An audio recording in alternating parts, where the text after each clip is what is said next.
মেয়েটার নাম বাহামণি বাস্কে। বসন্তের বাহা মেলায় যখন ওর বাপ ঠাকুরদায় নাচকোত করছিল, ঠিক তখন পাড়ার বুড়ি দাই এসে খবর দিয়েছিল, অবুদনা শিগগির যা, দেখ গে তোর চাঁদপানা বেটি হয়েছে রে। সে তার বাপের কি যে খুশি হলো, একেবারে এক ছুটে ঘরে গিয়ে মেয়ে কোলে তুলে বললে, আমার বাহামণি আইছিস? ঠাকুরদা বললে, মারাং বুড়ুর থানে পুজো রেখে আয় বাপ, প্রথম মেয়ে লক্ষ্মী হয়, লক্ষ্মী। এই বাহা যখন স্কুলের পরীক্ষায় প্রথম হলো, অন্য সব অভিভাবকেরা হামলে পড়লো স্কুলের গেটে। কারা আবার স্লোগান তুললো ওর মধ্যেই, বিচার চাই, বিচার চাই। বাহার বাপের বুক ঠিক ঠিক। মেয়ের কানের কাছে মুখ নামিয়ে জিজ্ঞেস করলে, হ্যাঁ রে মা, কিছু করিস নাই তো? বাহামণি হেসে বলল, করেছি তো বাপ, বড় লোকদের ছিটকাই দিছি। অনেকবার খাতা মিলিয়ে মিলিয়ে বাহামণির পাওয়া নম্বর একটাও কমল না, বরং বাংলায় সুন্দর হস্তাক্ষরের জন্য বরাদ্দ 1 নম্বরটাও জুটে গেল তার। যারা বিচার চাইতে এসেছিল পাংশু মুখ করে বলল, এত সুন্দর হাতের লেখা কি করে হয়, কি করে? তরতর করে এগোয় মেয়ে। বাহা উৎসবে বসন্ত নামে মা বাপের সঙ্গে নাচন কোদন করে, পান্তা খায়, মারাঙ্গুর সামনে মাথা নোয়ায়, খড় কাটে, গরুকে জাবনা দেয়, বিকেল বেলা গা ধোয়, পাউডার লাগায়, বুদ্ধি কমলিদের সঙ্গে গল্প করে।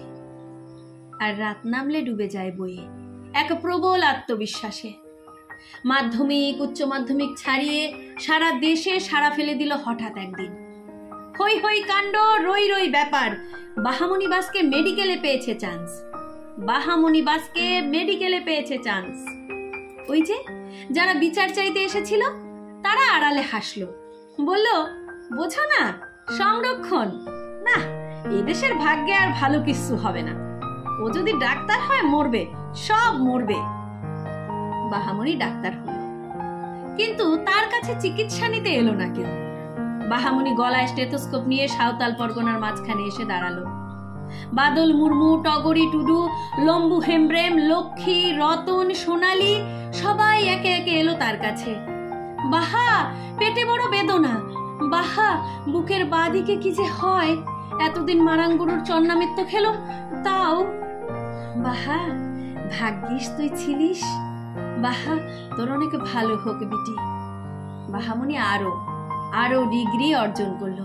বিখ্যাত কার্ডিওলজিস্ট বাহামণি বাস্কে পুরস্কৃত হলো দেশ ছাড়িয়ে বিদেশে। ওই যে যারা বিচার চাইতে এসেছিল তারা বুকের রোগ নিয়ে এ ডাক্তার ও ডাক্তার করতে করতে শেষে শুনলো বাহামণি বাস্কেই শেষ উপায়। বাড়ির লোককে বলল, আর কি, সব ডাক্তারই ওর কাছে রেফার করছে যখন। ভদ্রপাড়া ধীরে ধীরে ভিড় জমালো সাঁওতাল পরগনায়। বসন্তের বাহা উৎসব তখন খুব। বাহামণি কাঁধে কাঁধ মিলিয়ে নাচছে, গাইছে। ওর বাপ বললে, যা বেটি যা, ওদের বুক কেটে ধুকপুকটা বের করে দিয়ে আয় আরো, ওরা বেঁচে থাকলে তবে না আমার ঘরে বাহামণি জন্মাইবে। বাহামণি টেবিলে শুয়ে থাকা ভদ্রলোকদের বুক কাটে, হৃদয় হাতে নিয়ে দেখে ঠিক কোনখানে লেখা থাকে, বাহামণি বাস্কে প্রথম হতে পারবে না, বাহামণি বাস্কে ডাক্তার হতে পারবে না, বাহামণি বাস্কে আগুন হতে পারবে না। বিচার চাই, বিচার চাই, বিচার চাই। নমস্কার।